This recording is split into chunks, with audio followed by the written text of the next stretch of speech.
So Nancy, what is the most common question you're asked in your business? How much do I charge? Is there a problem with that, or is there another question that they should be asking? They should be asking, are my books in order? How do I, determine if this is right?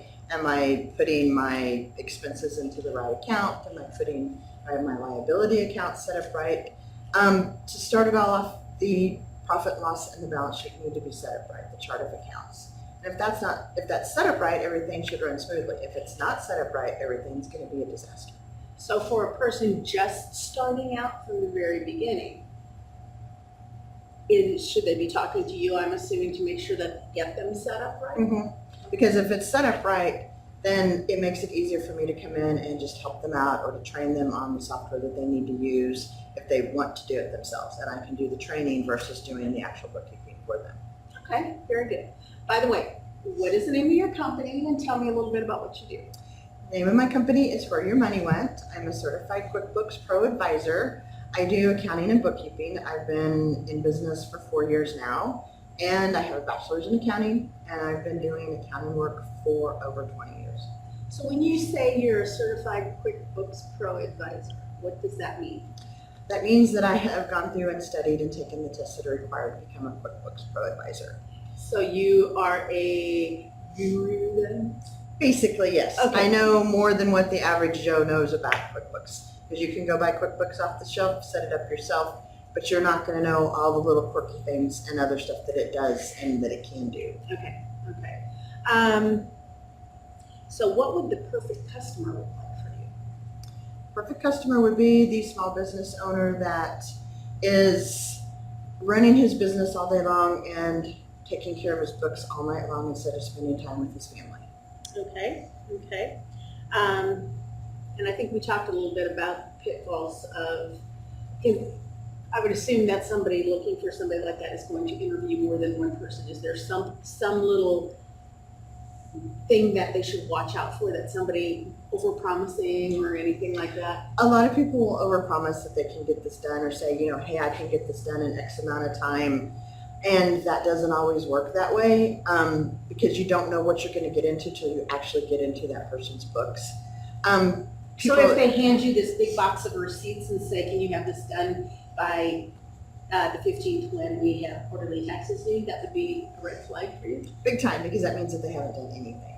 Okay. That would mean that they just need it done immediately and they have absolutely no clue what they're doing. And I would look at them and say, probably not, depending on the size of the big box. Okay. Because it takes time to go in and separate it and sort it and figure out what's what. And there's always going to be questions on my end back to them as far as what is this for? What is this for?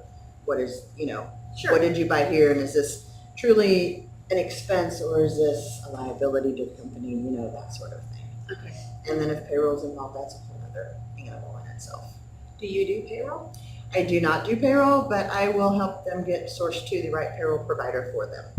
I have several contacts either through QuickBooks or through other resources, and we will go and find the best one that's for them.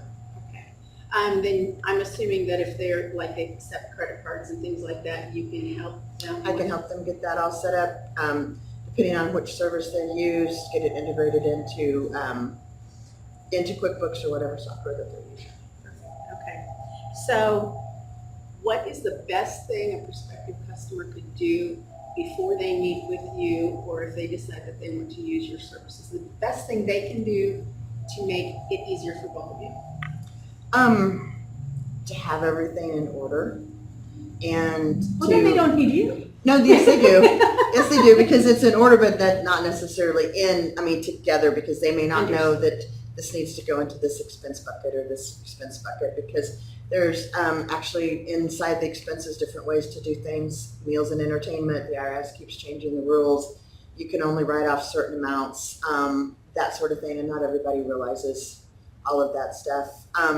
Their sole proprietor, an LLC that's not running as a C or an S Corp, they need to make sure that they're not commingling anything, and even S and C Corps need to make sure that they don't commingle their business with their personal, because that starts to become a nightmare. Yes, it does. In any realm of the deal, because then you've got to start paying each other back, and that's a big red flag to the IRS when it comes to tax time.